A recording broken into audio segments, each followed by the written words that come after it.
After 40-plus years on the bench, I've learned this.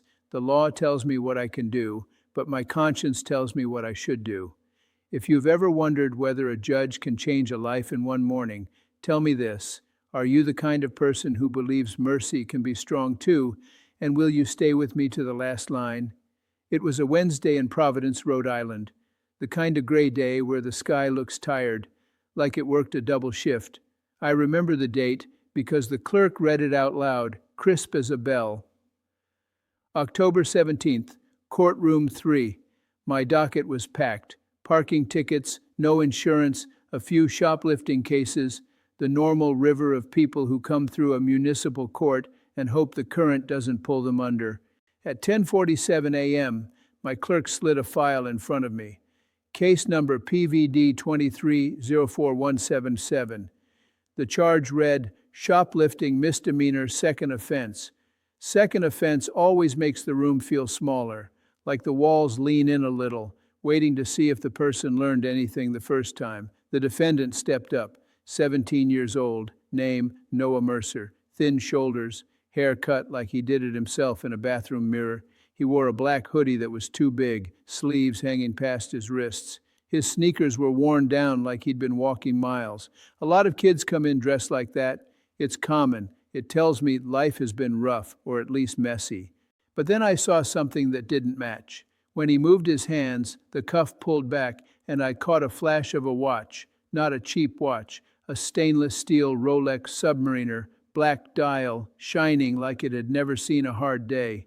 The kind of thing some grown men work a year to buy. The kind of thing a kid like this shouldn't be wearing at all, unless someone else's life paid for it. Noah's face was blank, but his eyes were busy, not scared, not ashamed. Busy like he was measuring the room, looking for angles, like the whole court was a game board. The prosecutor that morning was Ms. Delgado, sharp and prepared, voice like she could cut paper. The arresting officer sat in the front row. Officer Kevin Rourke, badge number 614, straight posture, hands folded, eyes steady on Noah like Noah was a problem he'd already solved. Then I saw the victim, the kind of person you don't want harmed, the kind of person the whole city quietly depends on without saying thank you. Her name was Marisol Vega, 38 years old, nurse at Rhode Island Hospital, med-surg floor, 12-hour night shifts. She walked in wearing simple scrubs under a tan coat, no makeup, no fancy jewelry, just a wedding band that looked a little loose like she'd lost weight. She held her purse with both hands like it was the only thing keeping her upright. When she looked at me, her eyes were tired in a way I recognized. The tired you earn, the tired you carry for other people. Ms. Vega wasn't the store owner. She was a witness and a worker at the place that got hit, a small pharmacy and gift shop near the hospital that stayed open late for nurses and families.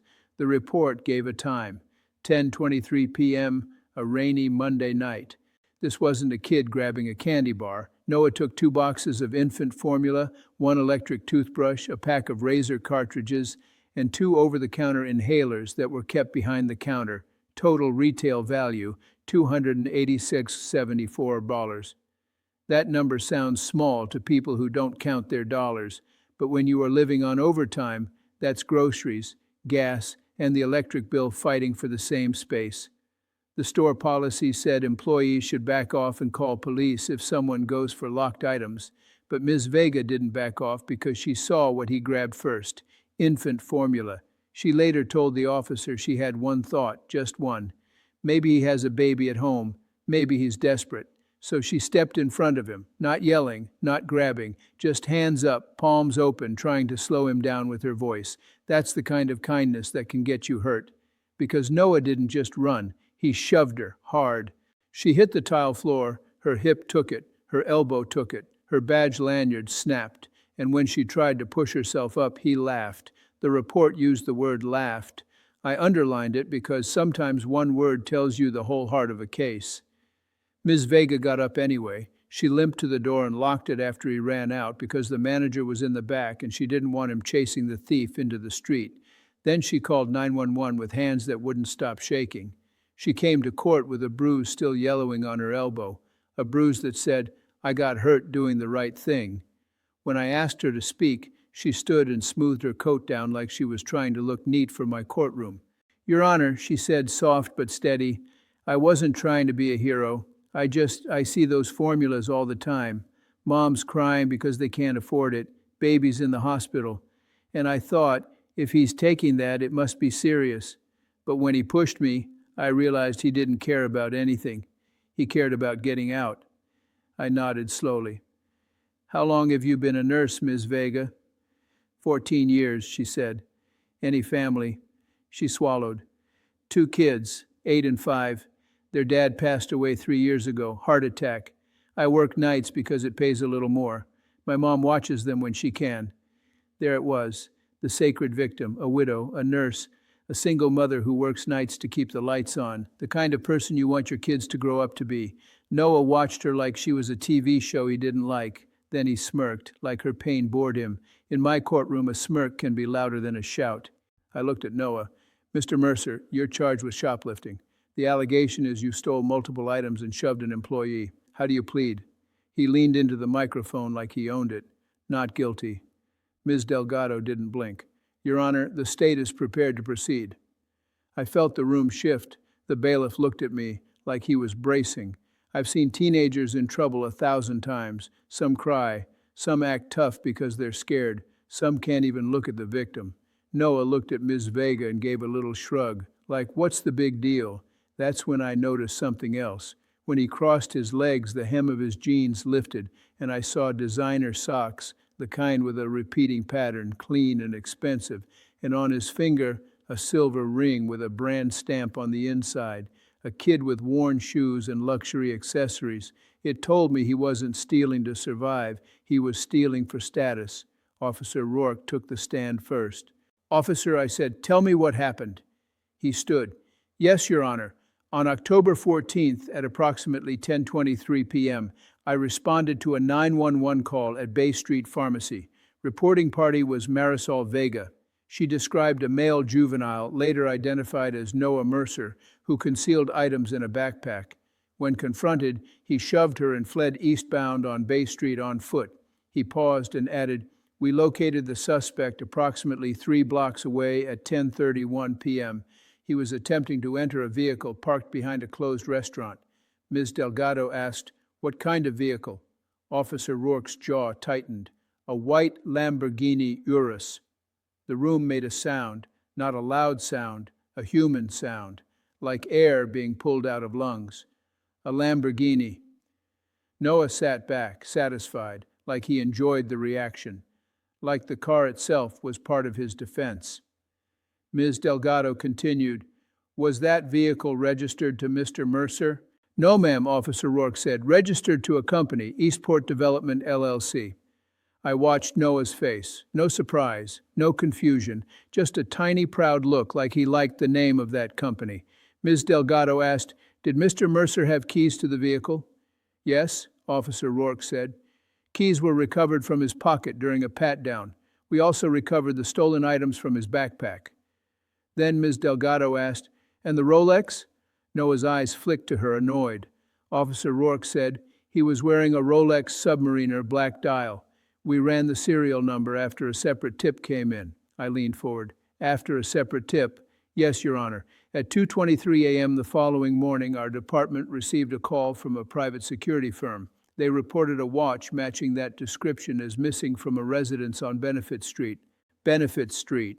Old money, big houses, iron fences, security systems that cost more than some people's cars. I've learned that greed doesn't care what street you live on, but wealth changes how bold people feel when they think they can't be touched. Ms. Delgado said, Your Honor, the state moves to introduce Exhibit A, surveillance footage, and Exhibit B, photos of the recovered items. Noah cut in, loud. This is so dumb. It's like they're acting like I robbed a bank. I held up my hand. Mr. Mercer, you will not speak out of turn. If you have something to say, you say it when I ask you. He rolled his eyes. The bailiff took one step closer, just enough to remind him where he was. We watched the video. Grainy, but clear enough. Noah in the aisle, hoodie up, backpack open, hands moving fast. 2 formula boxes slid in like he'd practiced. Razor cartridges gone. Toothbrush gone. Then he moved to the counter area where the inhalers were. Miss Vega appeared. She didn't grab him. She put her hands up, palms open. You could see her mouth moving, probably saying, "Please, stop." Noah's shoulder dipped. He shoved her. She fell. Then, clear as day, he turned back and laughed. Not a nervous laugh, a mean laugh.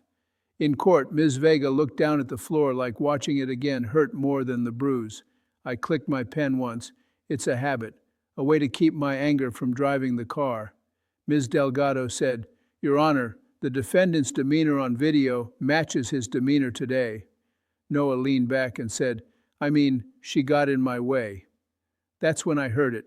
Not fear, not need, entitlement. Before I tell you what he did next, I'm going to dare you. If you believe good people like Miss Vega deserve real protection, hit subscribe or follow right now. Don't wait, because this case gets worse and the lesson gets louder. I asked Noah, "Mr. Mercer, do you have anything you want to say about what we just watched?" He shrugged. "I didn't hurt her. She fell. People fall. It's not my job to babysit some lady who thinks she's security." Ms. Vega flinched at some lady, but she kept her chin up. I turned to Ms. Delgado. "Second offense. What's the first?" She flipped a page. "April of this year. Case number PVD 230912. Shoplifting from a convenience store on Elmwood Avenue. Defendant was diverted to a youth program. Program reported non-compliance." Noah laughed under his breath, like being given a second chance was funny. I asked him, "You think that's funny?" He stared right back. "I think it's a waste. You got real criminals out there." Officer Rourke's face went stone. Good officers don't like being mocked for doing their job. Ms. Delgado said, "Your Honor, there is more. The defendant had a second phone, a newer iPhone. We obtained a warrant for digital evidence extraction.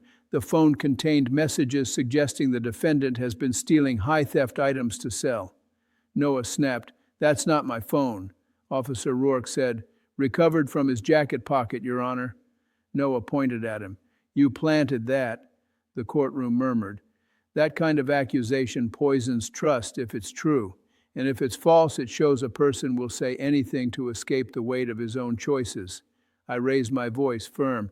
"Mr. Mercer, one more outburst and I will have you removed."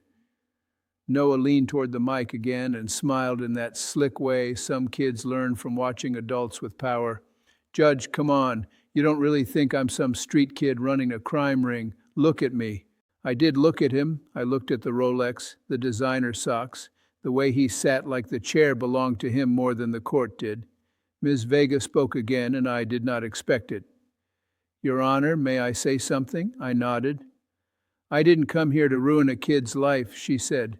"I see kids who made one bad choice, but he laughed when I fell. He looked at me like I was trash. And after that night, I had to go back to the hospital and take care of other people while my own kids were home scared because their mom got shoved by a stranger."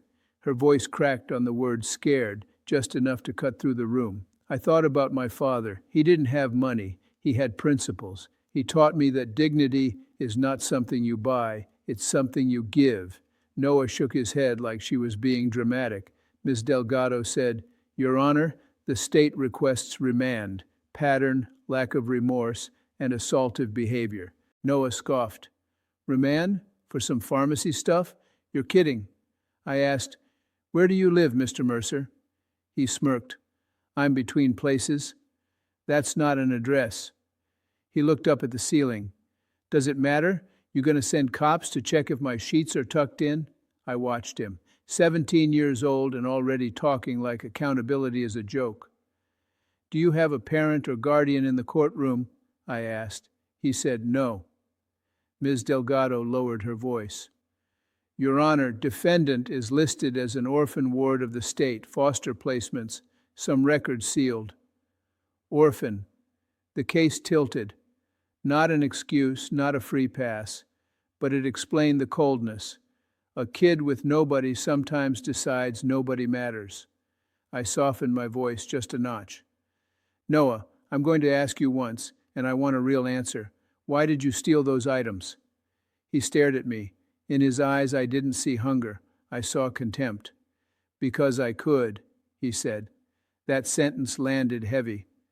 Ms. Delgado said, "Your Honor, we have one more issue. The store manager reported the defendant may have posted about the incident on social media." Noah's smile twitched, just a little.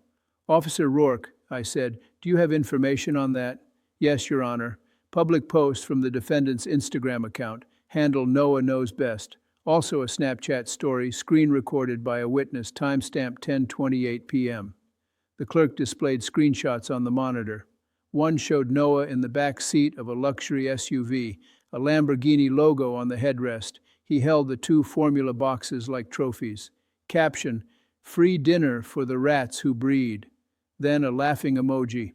Ms. Vega covered her mouth. Her eyes went wet. The next image was worse. Snapchat still. Noah's face close to the camera. Sirens faint in the background. Text overlay. "Watch me make this nurse eat the floor. Providence is easy." My stomach turned. That wasn't theft. That was cruelty turned into content. Noah tried to shrug it off. "It's jokes. People post jokes." I said, "You call a nurse a rat. You call struggling mothers breeders. You brag about shoving a woman. That's not a joke. That's a confession." Ms. Delgado said, "There is also a TikTok posted at 1:12 a.m. It mocks the court." Noah sat up straight. "How would they even have that? That's not public." Officer Rourke said, "Store employee recorded playback." They played it, flashy edits, music, text. Noah's voice over it saying, "If you're broke, just take it. They can't do anything. Judges are soft. They cry about community and then send you home." Then Noah looked right into the camera and said, "Especially the old ones. They act like saints, but they're just poor people with a robe." Silence.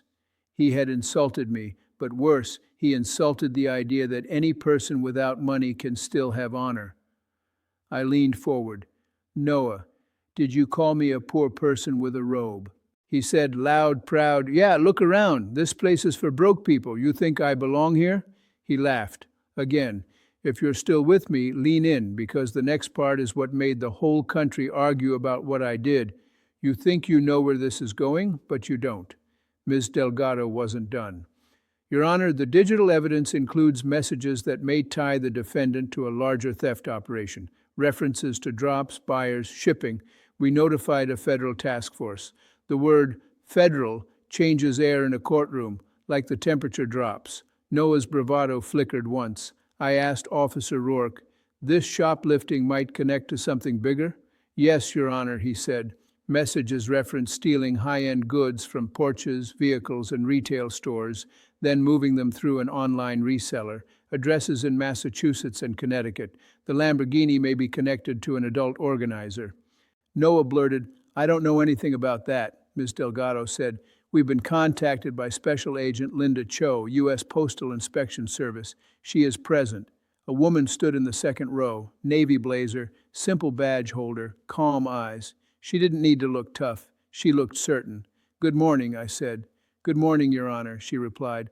Linda Cho, badge number USPIS 04219. Noah's face changed. A kid can pretend a local court is a joke. Federal badges don't feel like jokes. Agent Cho said, "Our office is investigating a multi-state mail theft and resale operation. We believe Mr. Mercer has been used as a runner. His social media posts include vehicles and individuals relevant to our investigation." Noah looked down at his watch like it could rewind time. Agent Cho added, "Further charges are possible, including conspiracy." Conspiracy is a word that pulls futures apart. Noah tried to sound brave.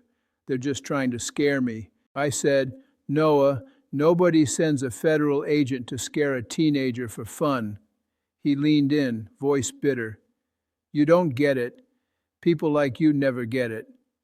"People like me?" I asked. He pointed at me. "Yeah, you got your job, your little speeches. I grew up in group homes, in trash, so don't act like you're better than me." There it was, the wound behind the arrogance, and still pain doesn't give permission to hurt others. I spoke slow. "Noah, I am not better than you, but I am responsible for this courtroom, and I am responsible for protecting the people you hurt." Ms. Vega stood again, voice steady. "He thinks being an orphan means he can do anything. My husband is gone. I didn't choose that. I still go to work. I still don't shove people. Noah snapped, "Shut up." The bailiff stepped forward. "That's enough." I held up my hand. "Noah, sit down." He sat, leg bouncing like a trapped animal. I looked at the file: second offense, noncompliance, assault, public bragging, mocking, potential federal connection, and disrespect in open court. But I also saw the note: orphan, foster placements, no stable adult. A judge can crush a kid like that, or a judge can redirect him so hard the road changes under his feet. Ms. Delgado said the state wanted probation, restitution, no trespass, anger management, standard, safe, predictable. Noah said, "Dismiss it. I'm not doing community service. That's for losers."